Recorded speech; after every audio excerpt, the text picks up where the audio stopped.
Welcome to run TV Telugu. నేను మీ ప్రణీత్. అన్నమయ్య జిల్లా మదనపల్లిలో అయితే ఉన్నాము. ఇక్కడైతే సబ్ కలెక్టర్ ఆఫీస్ దగ్గర కొన్ని అంశాల మీద సిపిఐ పార్టీ అలాగే కాంగ్రెస్ పార్టీ వాళ్ళైతే ధర్నా అయితే జరుగుతుంది. ఇంతకు ఆ ధర్నా ఎందుకు చేస్తున్నారు, పలుమార్లు చేశారని వాళ్ళు చెప్తున్నారు. అలాగే ఆ ధర్నా గురించి, వాటిలో ఉన్న విశేషాల గురించి మనం మాట్లాడదాం. సార్ నమస్తే. సార్ నమస్తే సార్, ఇప్పుడు ప్రత్యేకంగా ఈ ధర్నా అయితే జరుగుతుంది. మీరు పలుమార్లు చేశారు, మేము వచ్చి చూసాము. దీని గురించి మీకు ఏదన్నా కానీ అంటే మేము గత కొన్ని సంవత్సరాలుగా ఈ ధర్నా చేస్తాను. ఇంతవరకు మేము చేసే ధర్నా డిమాండ్లలో ఒక్కటి కూడా మునుపటి ప్రభుత్వం కానీ ప్రస్తుత ప్రభుత్వం కానీ ప్రజలకు ఇచ్చింది లేదు. ఇంతవరకు ఏమి ఇచ్చింది లేదు. అందుకే మేము పదే పదే ధర్నా చేయాల్సి వస్తుంది. ఈ రోజు మళ్ళా ప్రజల పక్షాన్ని నిలబడి సిపిఐ ఆధ్వర్యంలో ఇండియా కూటమి పార్టీలన్నీ కలిసి ఈ రోజు ధర్నా చేస్తామంటే ఇంతవరకు ఇప్పుడున్న ప్రభుత్వం కానీ ఇంతకు మునుపటి ప్రభుత్వం కానీ ప్రజల డిమాండ్ ఏ ఒక్కదాన్ని ఇంతవరకు నెరవేర్చల. 10,000 కోట్లు మా జిల్లాకు ఒకవేళ గవర్నమెంట్ ప్రకటిస్తే, అనౌన్స్ చేస్తే ఆ డబ్బులతో ఇక్కడున్న మౌలిక సదుపాయాలన్నీ మెరుగుపడతాయి. మొదటిది, ఆ మెరుగుపడిన తర్వాత ప్రజలకు మంచి సౌకర్యాలు వస్తాయి. అన్నిటికంటే పెద్ద డిమాండ్ మదనపల్లిని జిల్లాని చేయాలా. జిల్లా చేసిన తర్వాత మదనపల్లి పట్టణంలో ఉన్న చిన్న చిన్న అసౌకర్యాలన్నీ సౌకర్యాలుగా చేయాలా. ఇటు రామచంద్రం నిమ్మనపల్లి రోడ్లు కూడా 2 లైన్ చేయాలా. ఇవన్నీ చేసిన తర్వాత మదనపల్లికి ఒక స్వచ్ఛమైన సంపూర్ణమైన జిల్లా ఇది ఉంటుంది. అలాంటి పరిస్థితుల్లో ఈ 10,000 కోట్లు అనేది మన జిల్లా కేటాయిస్తే, మదనపల్లిని జిల్లాగా ప్రకటిస్తే ఇక్కడున్న మౌలిక సదుపాయాలన్నీ ఏర్పడతాయి.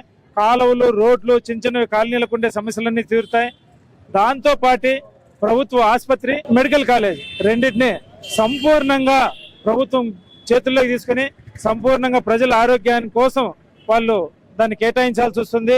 ఇప్పుడున్న పీపీపీ విధానం మేము ఖచ్చితంగా దాన్ని వ్యతిరేకిస్తున్నాం. అది మంచిది కాదు.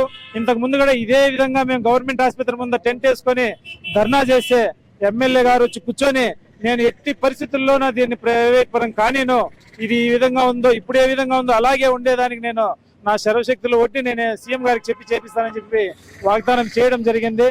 దాన్ని ఇప్పుడున్న పద్ధతిలోనే ప్రభుత్వ ఆసుపత్రిగానే కొనసాగించాలి. జిల్లా ఆసుపత్రిగా ఉన్న దాన్ని ఔన్నత్యాన్ని కాపాడాల్సిన బాధ్యత ఈ ప్రభుత్వం పైన ఉంది. అదేవిధంగా టమోటా రైతుల సమస్య మన మదనపల్లి జిల్లాలోనే చాలా పెద్ద సమస్య. దానికి కూడా ఒక కుటీర పరిశ్రమను ఏర్పాటు చేసి, గుజ్జు ఫ్యాక్టరీని ఏర్పాటు చేసి అటు ఉద్యోగ అవకాశము కల్పించవచ్చు, ఇటు రైతులకు సౌకర్యంగా ఉండొచ్చు. అదేవిధంగా ట్రాఫిక్ సమస్యను కూడా తీర్చొచ్చు. మదనపల్లిలో ఉన్న రోడ్లు కూడా పోలీసు వారు చాలా కష్టపడుతున్నారు. అలాంటి కష్టం లేకున్నా కొంచెం సరళంగా రోడ్లు బాగుంటే పోలీసులకు కూడా ఈజీ అవుతుంది ట్రాఫిక్ సమస్యను కంట్రోల్ చేయడానికి. నా పేరు జి ఈశ్వరయ్య, సిపిఐ రాష్ట్ర కార్యదర్శి వర్గ సభ్యుని, ఆంధ్రప్రదేశ్ రైతు సంఘం రాష్ట్ర అధ్యక్షుడు. సార్, ఇంతకు ముందు కూడా మీరు వచ్చారు, ఇప్పుడు వచ్చారు. అన్నమయ్య జిల్లా సమగ్ర అభివృద్ధి జరగాలని చెప్పి జిల్లా ఏర్పడి 4 సంవత్సరాలు అవుతా ఉన్నా కూడా అభివృద్ధిలో ఎక్కడ వేసిన గొంగలి అక్కడే అన్న చందంగా తయారైంది. పాలకులు మారుతా ఉన్నారు తప్ప ఈ ప్రాంతం యొక్క అభివృద్ధిలో తలరాత ఏమాత్రం కూడా మారలేదు. కాబట్టి పదే పదే ప్రజల పక్షాన ప్రజలను, రైతాంగాన్ని, ప్రజలందరినీ కూడగట్టి ప్రజల యొక్క సమస్యను ప్రభుత్వానికి వినిపించడానికి పదే పదే రావాల్సిన పరిస్థితి వస్తూ ఉంది. ప్రభుత్వాలు కూడా అలాంటి పరిస్థితిని క్రియేట్ చేస్తూ ఉన్నాయి. అందుకనే వచ్చాం. సార్, అది కాకుండా ఈ కూటమి ప్రభుత్వం చాలా ముందంజలో ఉందని వాళ్ళు చెప్తున్నారు. మీరు కూటమి ప్రభుత్వం ఏం చేయట్లేదు అంటున్నారు. ఎందుకు సార్? కూటమి ప్రభుత్వం మాత్రం చాలా ముందంజలో ఉంది.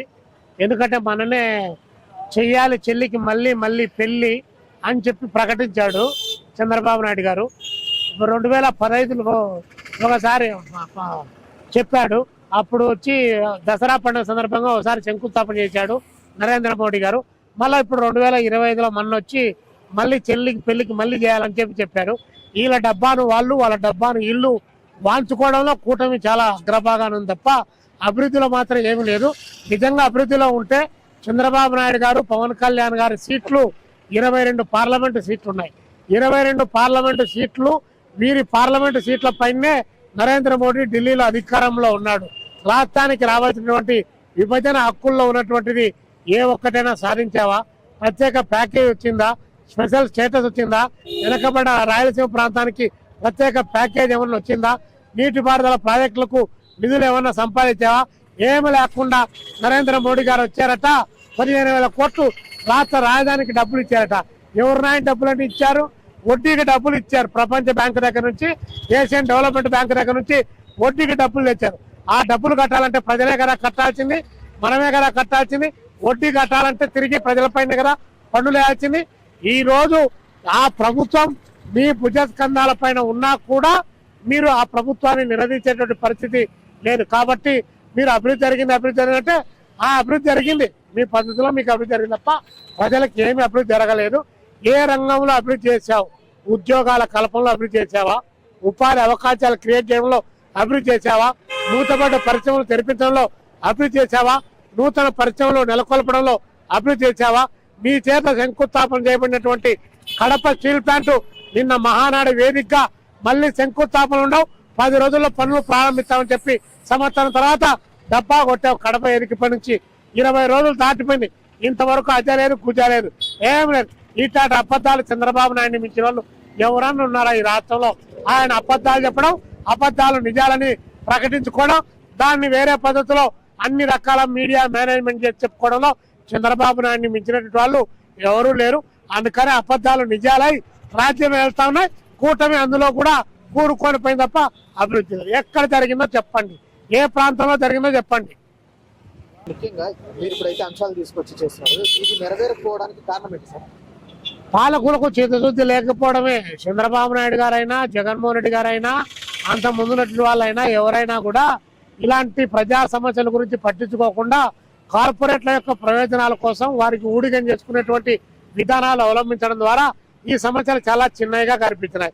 ఇప్పుడు మళ్ళీ డబ్బులు కావాలి కాబట్టి చాలా పెద్ద పెద్ద ప్రాజెక్టులు ఎంచుకున్నారు. ఆ ప్రాజెక్టులు పూర్తి అయ్యేటప్పటికి కొన్ని సంవత్సరాలు పడుతుంది. ఇప్పటికే ఆన్ గోయింగ్ ప్రాజెక్టులు పూర్తి కాక 40 సంవత్సరాలుగా ఉంది. మళ్ళీ కొత్త ప్రాజెక్టు పేరుతో 1,00,000 కోట్ల రూపాయల డబ్బులకు పాల్పడేటువంటి పద్ధతిలో ప్రయత్నం చేస్తున్నారు. కాబట్టి వాళ్ళకి చిత్తశుద్ధి లేదు. చిత్తశుద్ధి ఉంటే చిప్పిరి సమ్మర్ స్టోరేజ్ ఎంత అండి, 15 కోట్ల డబ్బులు కేటాయిస్తే తాగడానికి ఇక్కడ మంచిగా వస్తాయి. పొంగనూరుకి మదనపల్లికి మధ్యలో ఒకటి ఉంది, దాన్ని పూర్తి చేయాలి. నవోదయ కాలనీ దగ్గర అది ఉంది, దాన్ని పూర్తి చేయాలి. మరి ఇక్కడ 500, 600, 1000 రూపాయలు పెట్టి నీళ్లు కొనుగోలు చేస్తాను, 15 కోట్లు లేదా? మరి ఎవరి ప్రయోజనాల కోసం ఆ నరేంద్ర మోడీని ఢిల్లీ నుంచి పిలిపించి యోగాలు అందరినీ కూర్చోబెట్టి బువ్వ లేకుండా ఎందరిని చంపారు మీరు? 300 కోట్లు ఖర్చు పెట్టారు. దానికోసం యోగా జరుగుతుందని ఏ పేపర్ చూసినా సరే ఇంత సంపు ప్రకటన చేయి. మీ నాన్నగారి డబ్బులా ఏమన్నా? మీ చిన్నాన్నగారి ముళ్ళ ప్రజల డబ్బులు కాదా ఎన్ని? మరి అలాంటి వాటిని ఈడ ఖర్చు పెడితే ప్రజలకు తాగడానికి మంచినీళ్ళు వస్తాయిగా. అంటే మీ మాటలతో మాకు కడుపు నింపుతారు. కాబట్టి ప్రభుత్వం చెప్పేది ఒకటి, చేసేది ఒకటి. కాబట్టి ఇట్లాంటి చిన్న చిన్న సమస్యలు ప్రజలకు ఉపయోగపడేటివి కాకుండా కేవలం పెద్ద పెద్ద కాంట్రాక్టుల ప్రయోజనం కాపాడడానికి ఈ యొక్క కూటమి ప్రభుత్వం ప్రయత్నం కాదు అని చెప్పి ఎవరో చెప్పమని చెప్పి మేము అడుగుతున్నాం. ఏం చేసింది కూటమి ప్రభుత్వం? ఏ ప్రయోజనం? 2 సెంట్లు 3 సెంట్లు ఇంటి స్థలం ఇస్తా ఉన్నావు, ఇచ్చావా? 2 సెంట్లు 3 సెంట్లు ఇంటి స్థలం ఇస్తానన్నావు, ఇచ్చావా? 4 లక్షల డబ్బులు కట్టుకోవడానికి, ఇల్లు కట్టుకోవడానికి డబ్బులు ఇస్తున్నావు, ఇచ్చావా? ఉచిత బస్సు పంపిణీ చేస్తానన్నావు, ఇచ్చావా? ఏమిచ్చావు? 3,000 నిరుద్యోగులు ఇస్తానన్నావు, ఇచ్చావా? ఏం లేదు. అన్ని అబద్ధాలు చెప్పుకోవడము, రోజు నన్ను పొగడుకోవడం, నువ్వు ఆయన పొగడం, ఆయన నిన్ను పొగడం. ఆ పవన్ కళ్యాణ్ గారు సనాతని సనాతనని ఊగి ఊగి జుట్టు పైకి లేపడం తప్ప ఇక్కడ పీకింది లేదు, కట్టింది లేదు, కోడిగుడ్డు పైన ఈగలు పీకింది ఏం లేదు. కూటమి ప్రభుత్వానికి మీరు ఒట్టి మాటలు కట్టి పెట్టోయి, గట్టి మీద తలపెట్టవని, అభివృద్ధిలో మీరు ఏదైనా సాధించి చూపండి, నిరుద్యోగులకు ఏదైనా అవకాశం కల్పించండి, నూతన పరిశ్రమలు నెలకొల్పండి. ఇలాంటి విడబడినటువంటి కొత్త జిల్లాల్లో అభివృద్ధిలో కొత్త పుంతలు దొక్కించండి. విస్తారమైనటువంటి అవకాశాలు ఉండి ఖనిజ సంపద, భూగర్భ సంపద విపరీతంగా ఉన్నటువంటి ఇలాంటి జిల్లాలపైన కాన్సన్ట్రేట్ చేసి ఉత్పత్తిని పెంచడం ద్వారా, ప్రజల యొక్క ఆదాయాన్ని పెంచడం ద్వారా ఉద్యోగిత నిరుద్యోగ సమస్యను పరిష్కరించాలని చెప్పి మేము కోరుతా ఉన్నాం. అది అభివృద్ధి అంటే. అంతే తప్ప నీకు పప్పులు పెట్టాం, బెల్లం పెట్టాం, అందులో దాంట్లో అల్లం కూడా కొంచెం వేసాం అంటే సాధ్యం కాదు.